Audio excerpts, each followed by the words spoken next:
অনেক সময় আগের কথা। একটি বিশাল ও সমৃদ্ধ রাজ্য ছিল, যার নাম ছিল অমৃতলোক। এই রাজ্যে সবকিছু ছিল, চমৎকার প্রাসাদ, সুখী প্রজা এবং একজন ন্যায়পরায়ণ রাজা, মহারাজ কামরান। কিন্তু এই গল্পের আসল নায়িকা ছিলেন তার কন্যা, রাজকুমারী সুরাইয়া। রাজকুমারী সুরাইয়া অন্য রাজকুমারীদের থেকে আলাদা ছিল। তিনি অত্যধিক সুন্দরী ছিলেন না, তার চালচলনও ছিল সাধারণ।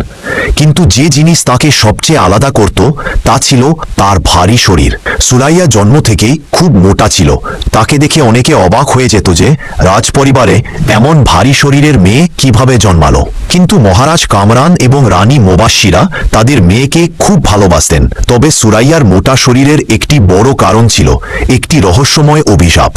এই অভিশাপ কেন এবং কে দিয়েছিল তা কেউ জানত না। কিন্তু সুরাইয়ার জীবন সহজ ছিল না। অনেকে তার মজা করত, এমনকি কেউ কেউ তাকে অভিশপ্ত বলতো।